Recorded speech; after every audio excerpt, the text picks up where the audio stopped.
Taste the Daily. నమస్తే దేవి, welcome to story board. మారుతున్న టెక్నాలజీకి అనుగుణంగానే నేరాలు ఘోరాలు జరుగుతున్నాయి. సైబర్ నేరాలు రోజు రోజుకు కొత్త పుంతలు తొక్కుతున్నాయి. ఆర్థిక నేరాలైనా, అత్యాచారాలైనా, హత్యలైనా, వివాహేతర సంబంధాలైనా అన్నిటికీ internet, social media care of address గా నిలుస్తోంది. స్మార్ట్ ఫోన్ రాకతో ప్రపంచమే మారిపోయింది. టెక్నాలజీతో పాటే సోషల్ క్రైమ్స్ కొత్త రూపు సంతరించుకుంటున్నాయా? దోపిడీలు, దొంగతనాలు తగ్గి స్మార్ట్ నేరాలు పెరిగిపోతున్నాయా?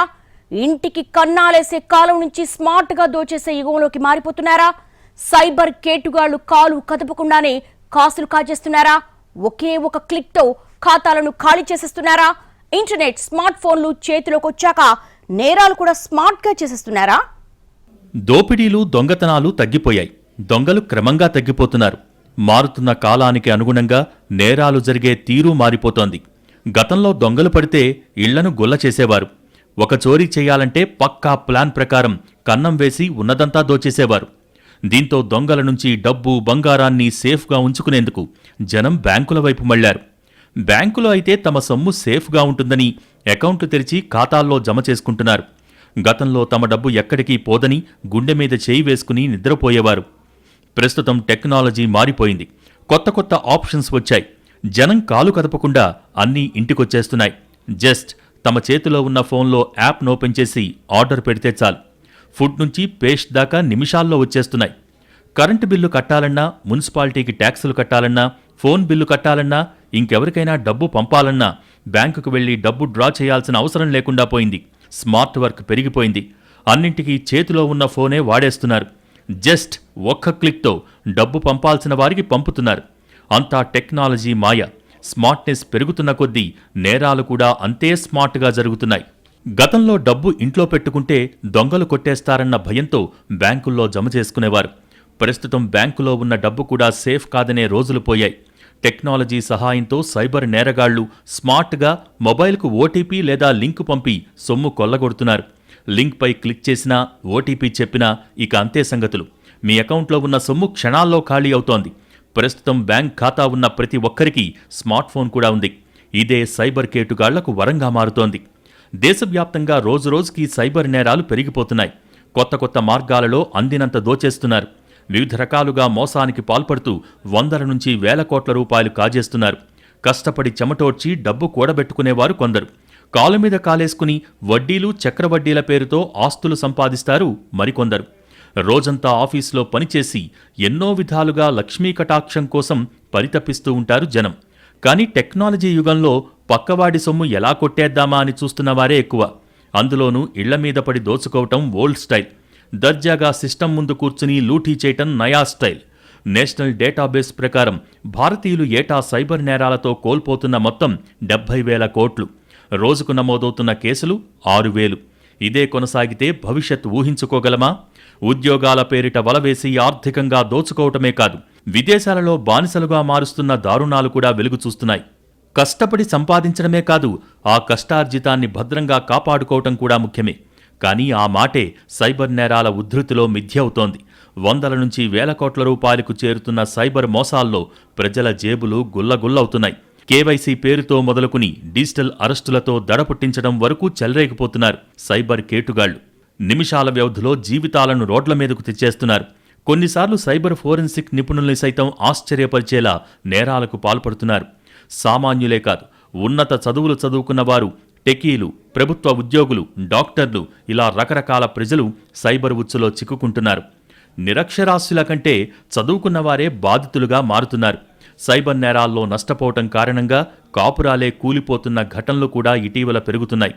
అప్పటిదాకా ఎదురు లేకుండా సాగిన వ్యాపారాలు ఒక్క క్లిక్తో మునిగిపోతున్నాయి. సైబర్ నేరాలు ఏటికేడు రెట్టింపవుతున్నాయి. ఈ తరహా నేరాల్లో ఆర్థికంగా మోసపోతున్న వారిలో సగం మంది సాఫ్ట్వేర్ ఉద్యోగులే ఉంటున్నారు. సైబర్ నేరగాళ్లు రాష్ట్రంలో ప్రతి గంటకు సుమారు 3 లక్షల రూపాయలు, రోజుకు 67 లక్షల రూపాయల చొప్పున దోచుకుంటున్నట్టు తాజా గణాంకాలు చెబుతున్నాయి.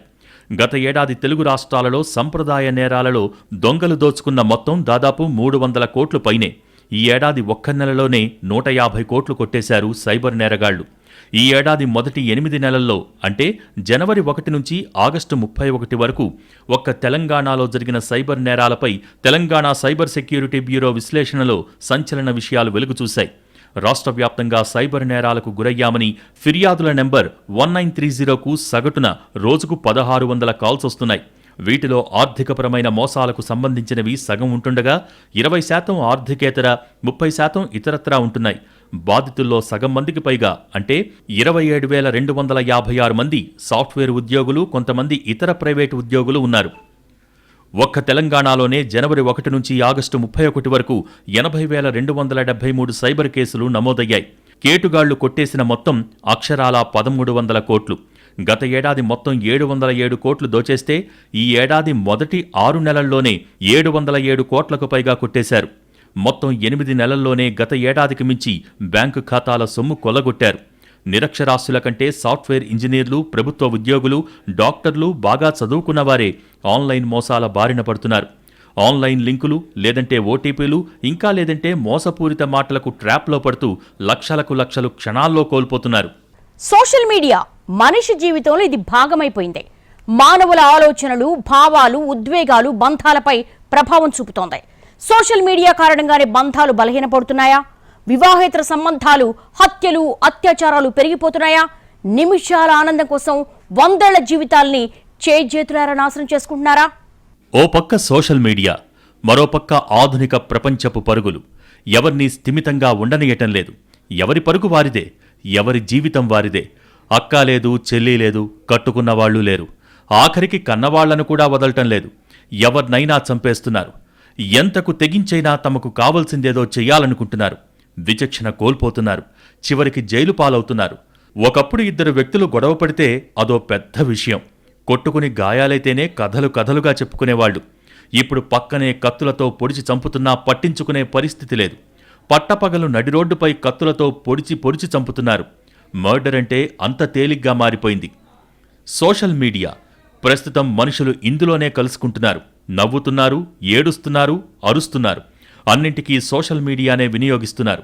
సగటున 2 గంటల సమయం సోషల్ మీడియాలోనే గడుపుతున్నట్టు నివేదికలు చెబుతున్నాయి. మన దేశంలో ప్రతి ఇంటికో స్మార్ట్ మొబైల్ ఉన్నట్టు నివేదికలు చెబుతున్నాయి. టెక్నాలజీ, సోషల్ మీడియా ప్రభావంతో సమాజంలో నేరాలు జరిగే తీరు మారిపోతోంది. ఫోరెన్సిక్ నిపుణులు, సైబర్ నిపుణులు కూడా అంచనా వేయలేని స్థితిలో నేరాలు చోటు చేసుకుంటున్నాయి. వెంటపడి కాపు కాసి చంపే రోజులకు కాలం చెల్లింది. ఇప్పుడంతా స్మార్ట్ వర్క్. శత్రువును చంపాలంటే కర్రసామక్కర్లేదు. జస్ట్ ఒక్క క్లిక్ చాలు. అదే ఇంటర్నెట్. ప్రత్యర్థులైనా, కుటుంబ సభ్యులైనా అంతమొందించాలంటే మొబైల్ ఉంటే చాలు. ఏమీ అక్కర్లేదన్న స్థితికొచ్చేశారు జనం. ఎలా చంపితే పోలీసులకు దొరక్కుండా ఉంటామో నెట్లో వెతుకుతున్నారు. 1 కాదు 10 రకాలుగా గూగుల్లో సెర్చ్ చేస్తున్నారు. ఏదైతే బాగుంటుందో దాన్నే చివరికి అమలు చేస్తున్నారు. తాము అమలు చేసే ప్లాన్ రెండో వ్యక్తికి కూడా తెలియకుండా అన్ని జాగ్రత్తలు తీసుకుంటున్నారు. మొబైల్ ఫోన్స్, సోషల్ మీడియా వచ్చిన తర్వాత సమాజంలో నేరాలు పెరిగిపోయాయి. వివాహేతర సంబంధాలు, హత్యలు, అత్యాచారాలు జరుగుతున్న తీరు కొన్నిసార్లు పోలీసులకు కూడా అంతుచిక్కటం లేదు. లగ్జరీ లైఫ్ కోసం అడ్డదారులు తొక్కుతున్నారు. సాఫీగా సాగిపోతున్న కుటుంబాల్లోనూ సోషల్ మీడియా పరిచయాలు చిచ్చు పెడుతున్నాయి. రాంగ్ కాల్స్ 2 వ్యక్తుల మధ్య మంట పెడుతున్నాయి. కుటుంబాలను చిన్నాభిన్నం చేస్తున్నారు. ఫేస్బుక్, ఇన్స్టాగ్రామ్, ట్విట్టర్ వంటి సోషల్ మీడియా యాప్లు అనేక కుటుంబాలను బజారున పడేస్తున్నాయి. భార్యాభర్తలను విడదీస్తున్నాయి. ఫ్యామిలీలను దూరం చేస్తున్నాయి. నిమిషాల ఆనందం కోసం 100 ఏళ్ల జీవితాలను చేజేతులా నాశనం చేసుకుంటున్నారు. ఉన్నదాంతో సంతృప్తి చెందకుండా లేని వాటి కోసం పరుగులు పెడుతున్నారు. పెళ్లైన మహిళలు, కాలేజీల్లో చదువుకునే అమ్మాయిలు ఇన్స్టాగ్రామ్, ఫేస్బుక్ ప్రేమలతో దగ్గరవుతున్నారు. చివరికి అవే వారి జీవితాలను నాశనం చేస్తున్నాయి. రీల్స్ మోజులో పడి తల్లిదండ్రులకు కన్నీళ్లు మిగులుస్తున్నవారు కొందరైతే మరికొందరు కుటుంబాలను చిన్నాభిన్నం చేస్తున్నారు. కంటెంట్ ఎలా ఉన్నా సరే ఒకే ఒక్క వీడియో వైరల్ అయితే చాలు అనుకుంటున్నారు. రాత్రికి రాత్రే స్టార్ అయిపోవాలి అనుకుని కనీస జాగ్రత్తలు పాటించకుండా రీల్స్ చేస్తున్నారు. ఫాలోవర్స్ పెరిగితే ప్రమోషన్లతో డబ్బులు సంపాదించవచ్చు అనుకుంటున్నారు. అంతకు మించి అందరిలోనూ వారు స్పెషల్గా కనిపించొచ్చు. ఇలా కారణాలనేకమైన సోషల్ మీడియా ఫాలోవర్లు రీల్స్ మోజులో పడి కొందరు నేరాలకు తెరలేపుతుంటే మరికొందరు ప్రాణాలు కోల్పోతున్నారు. ఈ రీల్స్, షార్ట్స్ మోజులో ప్రాణాలు పోగొట్టుకుంటున్న వారు అనేకమంది. ఆ మధ్య హైదరాబాద్లోని ఉప్పల్లో సోషల్ మీడియాకు బానిసైన భార్య ప్రాణం తీశాడు భర్త. దేశంలో ప్రేమ వ్యవహారంతో పాటు వివాహేతర సంబంధాల కారణంగా జరిగే హత్యలు కూడా పెరిగాయి. ఎన్సీఆర్బీ డేటా ప్రకారం 2021-2022లో ప్రేమ, వివాహేతర సంబంధాల కారణంగా అత్యధిక హత్యలు జరిగిన రాష్ట్రాలలో యూపీ మొదటి స్థానంలో ఉంది. కేరళ, పశ్చిమ బెంగాల్, ఈశాన్య రాష్ట్రాలన్నీ అట్టడుగున ఉన్నాయి. ఇక్కడ గమనించాల్సిందేంటంటే ఈ కేటగిరీ హత్యలు 2010 తర్వాత వేగంగా పెరుగుతున్నాయి. ముఖ్యంగా గత 10 ఏళ్లలో ప్రేమ పేరుతో ఉన్మాదులు చేసిన హత్యలు ఎక్కువగా కనిపిస్తున్నాయి. భాగస్వామిని అడ్డు తొలగించుకోవాలని భావించే వాళ్లు పెరుగుతున్నారు. ఇందులో మధ్యతరగతి నుంచే ఎక్కువగా కనిపిస్తున్నారు. ప్రేమ పేరుతో సైకోలు చేసే హత్యలే కాకుండా భార్యాభర్తలు చేసే హత్యలు కూడా పెరుగుతున్నాయి. ఈ హత్యలకు ప్రధాన కారణం వివాహేతర సంబంధాలే. 2022లో దేశవ్యాప్తంగా దాదాపు 270 భర్తలను చంపిన కేసులు నమోదయ్యాయి. 250 వరకు భార్యలను భర్తలు హత్య చేసిన కేసులు కూడా తెరపైకొచ్చాయి. మారుతున్న సామాజిక పరిస్థితుల్లో ఎవరికి వారు తమకేది అవసరమో గుర్తిస్తున్నారు. దానికి అంశాలేమిటో వ్యక్తులెవరో కూడా అంచనా వేస్తున్నారు. ఇంతవరకు తప్పే లేదు, కానీ దాని నుండి బయటపడాలంటే ఆ వ్యక్తుల్ని అంతం చేయటం కాదని మాత్రం గుర్తించడం లేదు. మధ్యతరగతి ఒకప్పుడు పరిస్థితులకు లోబడి బతికేలా ఉండేది. ఇప్పుడు పరిస్థితులకు ఎదురు తిరిగి అనుకున్నది సాధించాలి అనుకుంటోంది. ఏం జరిగినా మనమంచికే అనుకునే రోజుల నుంచి తమకేం కావాలో అదే జరగాలనే మొండి పట్టుదల పెరుగుతోంది. ఈ పట్టుదలను పాజిటివ్గా ఉపయోగించుకుంటే మంచి ఫలితమే ఉంటుంది. కానీ దాన్ని అడ్డదారిలో వాడుతున్న ఫలితంగానే నేరాలు జరుగుతున్నాయి. నన్ను ప్రేమించకపోతే నీ ఫోటోను న్యూడ్ ఫోటోకి జతచేసి సోషల్ మీడియాలో పెడతానని బెదిరించేవారు ఎక్కువయ్యారు. మార్ఫింగ్ చేసి నీ పరువు తీస్తా, బాత్రూంలో నీ వీడియో తీసి యూట్యూబ్లో పెడతా అన్న సంఘటనలు ఎన్నో జరిగాయి. ఈ తరహా క్రైమ్ సోషల్ మీడియా వచ్చిన తర్వాత ఎక్కువైపోయింది. పోలీసులకు కూడా సోషల్ మీడియా కొత్త సవాల్గా మారింది. ప్రతి పోలీసుకు ఇప్పుడు సోషల్ మీడియా ట్రైనింగ్ అవసరమవుతోంది. దాదాపుగా రెగ్యులర్ క్రైమ్స్ తగ్గిపోయి సోషల్ క్రైమ్స్ పెరిగిపోతున్న పరిస్థితి కనిపిస్తోంది. 10 ఏళ్ల ఆడపిల్ల నుంచి 50 ఏళ్ల మధ్య వయస్కురాలి వరకు ఎవరికీ భద్రత లేకుండా పోయింది. ఇమేజ్ను పెంచుకోవటానికి సోషల్ మీడియా ఎంతగా ఉపయోగపడుతుందో డ్యామేజ్ చేయటానికి కూడా అంతే వాడుకోవచ్చు. సొంత డబ్బా కొట్టుకోవాలన్నా, అవతలి వారిపై బురద చల్లాలన్నా దీన్ని మించిన అస్త్రం మరొకటి లేదు. జనంతో కమ్యూనికేట్ చేయాలన్నా, వాళ్లను తప్పుదారి పట్టించాలన్నా సామాజిక మాధ్యమాలకే సాధ్యం. రెండంచుల కత్తిలాంటి సోషల్ మీడియా ప్రచారానికి ఎంత పనికొస్తుందో బురద చల్లటానికి కూడా అంతే వాడేస్తున్నారు. వాట్సాప్, ఫేస్బుక్, ట్విట్టర్ దేన్ని వదలకుండా ప్రత్యర్థులపై దాడి చేసేస్తున్నారు. సోషల్ మీడియా వేదికగా ఎంత వేగంగా పరిచయమవుతున్నారో అంతే వేగంగా దూరమవుతున్నారు. ఏ సోషల్ మీడియా అయితే కలుపుతుందో అదే సోషల్ మీడియా ఇద్దరి మధ్య చిచ్చు పెడుతోంది. ఒకప్పుడు మర్డర్లంటే కిరాయి హంతకుల పనిగా ఉండేది. సుపారీ తీసుకుని చంపేవాళ్లు, దానికో స్కెచ్, ఆ హత్య వెనుక చేతులు మారే డబ్బులు, అదంతా ఓ సినిమాటిక్ వ్యవహారం. దానికోసం కొన్ని గ్యాంగులు కూడా ఉండేవి. కానీ ఇప్పుడు సుపారీలు, మర్డర్ కాంట్రాక్టులు తగ్గిపోయాయి. అడ్డు వచ్చిన వారిని వేసేస్తే ఓ పనైపోతుంది అనుకుంటున్నారు. ఎవరి అవసరాలకు వాళ్లే హత్యలకు దిగుతున్నారు. కానీ ఎన్ని చేసినా చివరికి దొరికిపోతున్నారు, జైలు పాలవుతున్నారు. హత్య చేస్తే దాగుతుందా? సమస్య నుంచి బయటపడతారా? అంత తేలిక కాదు కదా. హత్య చేస్తే జైలు పాలవుతారు, చివరికి జీవితమే ప్రశ్నార్థకంగా మారిపోతుంది. కానీ ఈ విషయాల్ని విస్మరిస్తోంది మన దేశంలో మధ్యతరగతి. ఈ ట్రెండ్ ఆందోళన కలిగించే విషయం. బతకటానికి అవసరమైన ధైర్యం స్థానంలో పిరికితనం, పలాయనవాదం, తాత్కాలికంగా పైచేయితో వచ్చే కిక్ కలిసి చివరికి నేరస్తులుగా మిగులుస్తున్నాయి. ప్రస్తుతం ఏ చిన్న వస్తువు కొనాలన్నా యూపీఐ ద్వారా పేమెంట్ చేస్తున్నారు. ఎక్కడ చూసినా క్యూఆర్ కోడ్ స్కానర్లు దర్శనమిస్తున్నాయి. Google Pay, PhonePe, Paytm వంటి థర్డ్ పార్టీ యూపీఐ యాప్స్తో చెల్లింపులు సాగిస్తున్నారు. ఈ డిజిటల్ టెక్నాలజీయే కేటుగాళ్లకు వరంగా మారింది. టెక్నాలజీని వాడుకుంటూ ఈజీగా అకౌంట్స్లో మనీ కొట్టేస్తున్నారు. స్మార్ట్ ఫోన్తో ఎన్ని లాభాలున్నాయో అంతకు మించిన నష్టాలు కూడా ఉన్నాయి. ఆర్థిక నేరాల్లో సైబర్ నేరగాళ్లు పక్కాగా ప్లాన్ చేస్తున్నారు. బ్యాంక్ అకౌంట్స్, ఫోన్ నెంబర్లకు ఒక నెట్వర్క్నే క్రియేట్ చేసుకున్నారు. లక్షలు ఖర్చు చేసి బ్యాంక్ అకౌంట్స్ కొనుగోలు చేస్తున్నారు. అకౌంట్స్లో డిపాజిట్ అయ్యే డబ్బుకు కమిషన్లు కూడా ఇస్తున్నారు. భారత్కు చెందిన బ్యాంక్ అకౌంట్స్, ఫోన్లను దుబాయ్, చైనా, హాంకాంగ్ సహా ఇతర దేశాల నుంచి ఆపరేట్ చేస్తున్నారు. ఇందుకు దేశవ్యాప్తంగా ఏజెంట్స్ నెట్వర్క్ ఏర్పాటు చేసుకున్నారు. సైబర్ నేరాలు, investment frauds, online gaming, cyber attacks కేసుల్లో కొల్లగొట్టిన డబ్బును నకిలీ అకౌంట్స్కి ట్రాన్స్ఫర్ చేస్తున్నారు. అక్కడి నుంచి విదేశాలకు తరలిస్తున్నారు. ముంబై, ఢిల్లీ, కోల్కతా, యూపీ, తమిళనాడు, హైదరాబాద్ ఇలా దేశవ్యాప్తంగా బ్యాంక్ అకౌంట్స్ను రెంటుకు తీసుకుంటున్నారు. చదువు రానివారు, ఫుట్పాత్ వ్యాపారులు, బస్తీవాసులను స్థానిక ఏజెంట్లతో ట్రాప్ చేస్తున్నారు. ప్రభుత్వ పథకాలకు అని చెప్పి అడ్రస్ ప్రూఫ్స్ తీసుకుని బ్యాంక్ అకౌంట్స్ ఓపెన్ చేస్తున్నారు. సిమ్ కార్డులు తీసుకుని బ్యాంక్ అకౌంట్తో కనెక్ట్ చేస్తున్నారు. అలా అకౌంట్స్ ఇచ్చిన వారి స్తోమతను బట్టి 50,000 నుంచి 2 లక్షల వరకు చెల్లిస్తున్నారు. ఆన్లైన్ ట్రాన్సాక్షన్స్కు నెట్ బ్యాంకింగ్ సహా ఇతర పేమెంట్ గేట్వేస్ క్రియేట్ చేస్తున్నారు. ఇలాంటి అకౌంట్స్ను ఇతర దేశాల నుంచి ఆపరేట్ చేస్తున్నారు సైబర్ కేటుగాళ్లు. బ్యాంక్ అకౌంట్స్తో లింక్ అయిన ఫోన్ నెంబర్లు దుబాయ్, చైనాలోని సైబర్ నేరగాళ్లకు అందిస్తున్నారు. ఢిల్లీ, ముంబై, కోల్కతాలోని చిరు వ్యాపారుల గూగుల్ పే, పేటీఎం లాంటి గేట్వేస్ను వాడుతున్నారు. అకౌంట్స్ నుంచి డబ్బులు డ్రా చేసి ఇచ్చేవారికి 5% కమిషన్ ఇస్తున్నారు. డబ్బును ఈ వ్యాలెట్లోకి ట్రాన్స్ఫర్ చేసుకుని క్రిప్టో కరెన్సీగా మారుస్తున్నారు. మనీ లాండరింగ్, హవాలా రూపంలో సొంత దేశాలకు తరలిస్తున్నారు.